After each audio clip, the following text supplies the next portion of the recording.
حج کیا ہے؟ حج کرنے میں اگر کسی انسان کو رکاوٹ پیش آئے تو اسے کیا کرنا چاہیے؟ حج تمام کسے کہتے ہیں؟ آئیے ان سوالات کے جوابات جانتے ہیں آج کے ایپیسوڈ میں۔ بسم اللہ الرحمن الرحیم۔ ناظرین محترم، السلام علیکم ورحمۃ اللہ وبرکاتہ۔ سبیل قرآن کے سلسلے پروگرام میں ایک بار پھر آپ سبھی کا استقبال کرتے ہیں۔ قرآن مجید کی تلاوت کرنے والا، قرآن سے محبت کرنے والا کبھی تنہا نہیں ہوتا، کیونکہ ہمیشہ اس کا رب اس سے باتیں کرتا رہتا ہے۔ آج آپ کے سامنے سورہ بقرہ کی آیت نمبر 196 کی تفسیر لے کر حاضر ہوئے ہیں۔ آئیے سب سے پہلے اس آیت کی تلاوت کو اس کے ترجمے کے ساتھ سن لیتے ہیں۔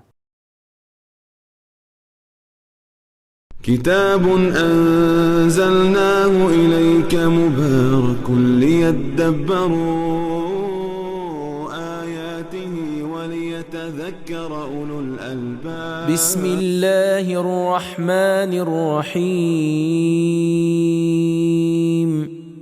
وأتموا الحج والعمرة لله فإن أحصرتم فما استيسر من الهدي ولا تحلقوا رؤوسكم حتى يبلغ الهدي محله فمن كان منكم مريضا أو به أذى من رأسه ففدية من صيام أو صدقة أو نسك فإذا أمنتم فمن تمتع بالعمرة إلى الحج فما استيسر من الهدي فمن لم يجد فصيام 3 أيام في الحج و7 إذا رجعتم تلك 10 كاملة ذلك لمن لم يكن أهله حاضر المسجد الحرام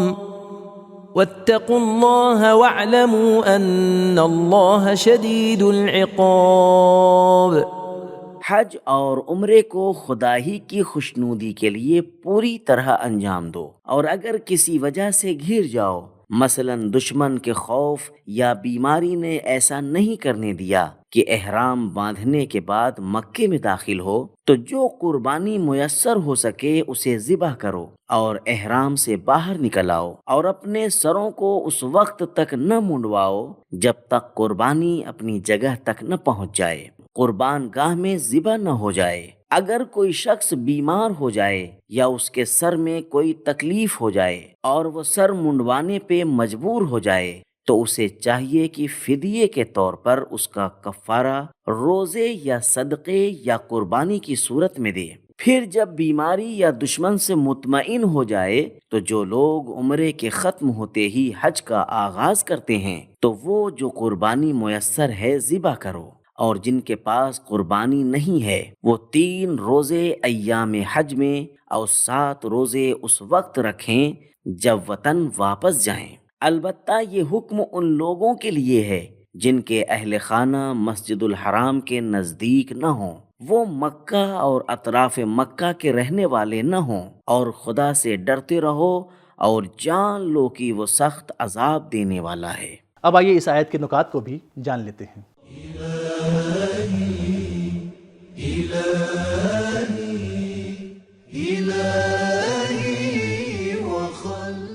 اس آیت میں حج و عمرے کے احکام کی کلیات اور بعض پہلو بیان ہوئے ہیں۔ اس کی تفصیلات روایات اور علماء کے فتاوی میں موجود ہیں۔ حج وہ مشہور عمل ہے جس کی بنیاد حضرت ابراہیم علیہ السلام نے رکھی ہے۔ عربوں میں یہ عمل حضرت ابراہیم علیہ السلام ہی کے زمانے سے چلا آ رہا ہے۔ حکم خداوندی سے اسلام نے بھی اسے بحال رکھا اور یہ سلسلہ قیامت تک جاری رہنے والا ہے۔ عمرہ کے معنی ہے زیارت، یعنی جو کوئی بھی مکے میں داخل ہو احرام کا لباس پہنے اور خانہ کعبہ کی زیارت اور اس کے طواف کے لیے جائے۔ عمرہ اصل میں حج کے مشابہ اعمال کی بجا آوری ہے، لیکن حج سے قدرے مختلف ہے۔ جیسے اذان اور اقامت ایک دوسرے کے مشابہ ہیں لیکن آپس میں قدرے مختلف بھی ہیں۔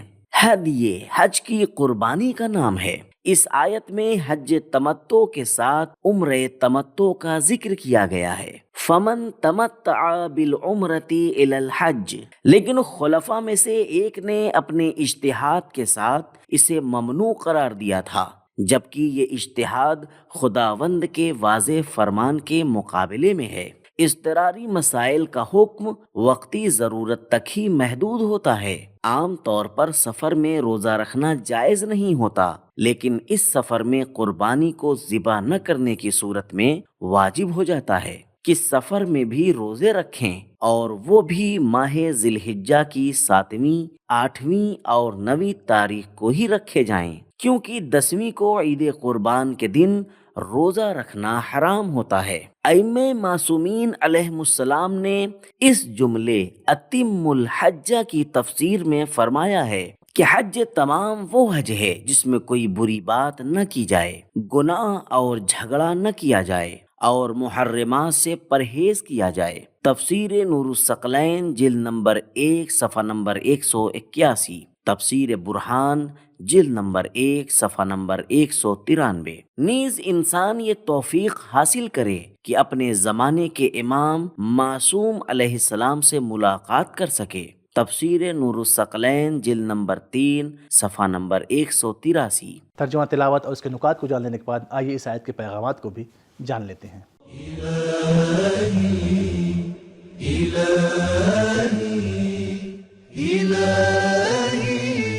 نمبر 1، دینی فرائض کو پوری توجہ کے ساتھ اور مکمل طور پر بجا لایا جائے۔